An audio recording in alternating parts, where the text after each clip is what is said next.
Assalamualaikum warahmatullahi wabarakatuh. Salam sejahtera bagi kita semua. Perkenalkan, kami dari kelompok 8 yang beranggotakan saya, Adli Tiara Utsalis, dan teman saya, Alfa Rezarian, Fairuz Hairunisa, dan Muhammad Barkah Al-Bashar. Pada kesempatan kali ini, kami akan memaparkan materi tentang perangkat teknologi forensik. Kita bisa langsung saja masuk ke pendahuluannya. Dalam komputer forensik dibutuhkan sumber daya informasi. Sumber daya informasi komputer forensik sama dengan sumber daya informasi pada sistem komputer. Perbedaannya hanya pada di implementasinya saja. Sumber daya informasi itu terbagi menjadi 5, yaitu ada perangkat keras, perangkat lunak, database, data atau informasi, dan brainware. Perangkat keras itu digolongkan menjadi 4, yaitu ada perangkat masukan, perangkat keluaran, media penyimpanan, dan komponen pengolahan. Lalu untuk perangkat masukannya itu ada berbagai macam, terdiri dari keyboard, mouse, trackball, trackpoint, trackpad atau touchpad, touchscreen, joystick, search data, scanner, webcam, smart card, dan biometrik peripheral. Selanjutnya akan dipaparkan oleh teman saya, Alfa Rezarian. Terima kasih untuk Tiara. Selanjutnya ada perangkat keluaran atau output. Ada 6 jenis di sini. Yang pertama ada monitor, contohnya katode itu atau LCD dan LCD. Lalu yang kedua ada printer, ada impact printer dan juga non impact printer. Yang ketiga ada plotter, 4 stiker. Lalu yang kelima ada video output, contohnya proyektor multimedia, dan yang keenam ada microfilm. Lalu kita masuk ke media penyimpanan.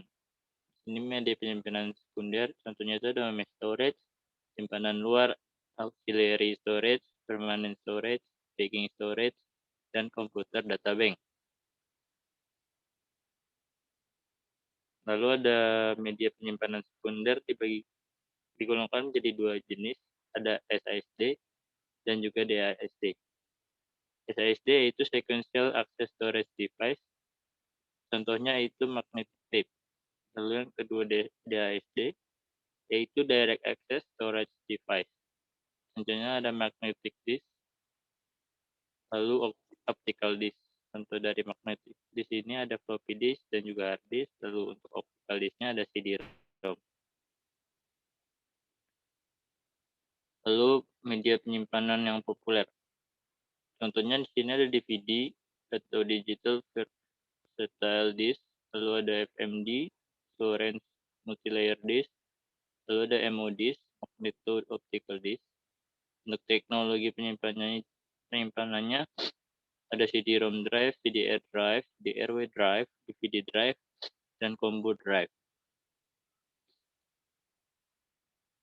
Lalu komponen pengolahan CPU atau Central Processing Unit dibagi menjadi 3, ada control unit, ALU atau arithmetic logic unit, dan juga register.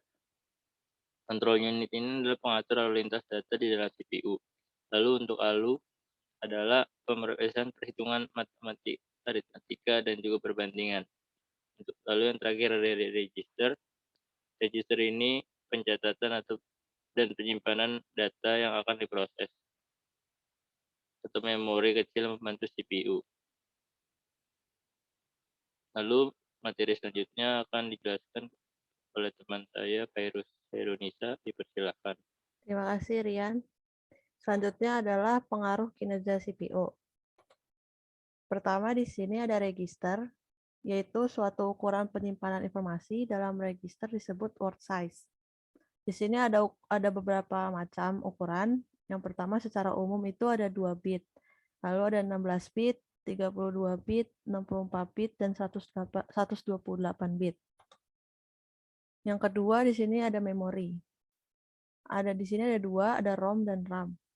ROM atau read only memory, yaitu berisikan perintah yang berada di dalam sebuah chip dan isinya tidak dapat dirubah atau dihapus user. Dengan perkembangan teknologi dan kejahatan komputer, ROM dapat dirubah atau diisi kembali. Yang kedua ada RAM atau random access memory, yaitu berisi informasi selama CPU dijalankan yang bersifat volatil. Yang ketiga di sini ada komputer bus. Di sini ada tiga jenis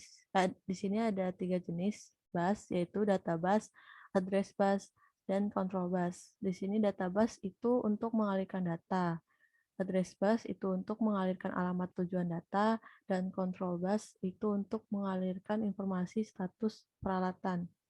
Yang kedua di sini ada ukuran busnya, ada 3 macam, ada 16 bit, 32 bit, dan 64 bit.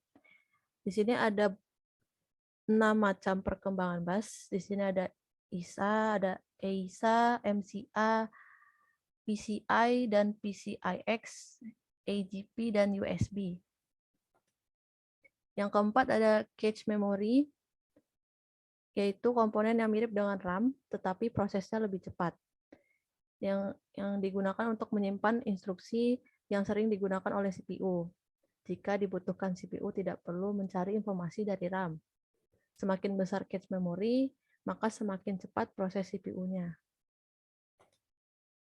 Selanjutnya akan dipaparkan oleh teman saya, Bara. Dipersilakan. Oke, terima kasih. Terus berikutnya ada perangkat lunak.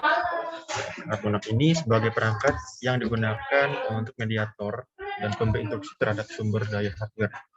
Dan juga perangkat lunak digolongkan ke dalam dua jenis. Yang pertama ada perangkat lunak sistem dan perangkat lunak aplikasi. Selanjutnya, nah kemungkinan perangkat lunak di sini ada 17, ada audio dan multimedia, communication, business, desktop, education, games dan entertainment, graphic, home and hobby, network and internet, security, service, development, system utilities, web development, online, only apps, printing, hotkey and hotkey scripting.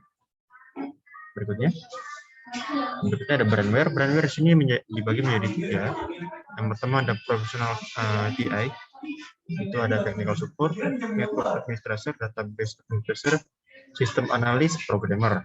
Yang kedua ada incident handlers. Yang pertama ada tindak kriminal pelanggaran. Yang kedua ada keamanan komputer sistem. Yang ketiga yaitu investigator. Ada komputer forensik. Berikutnya.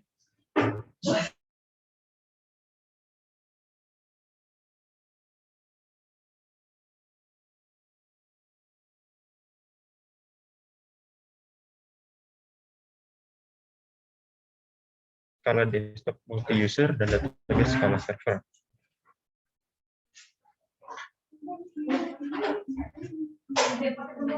Oke, sekian yang dapat kami paparkan.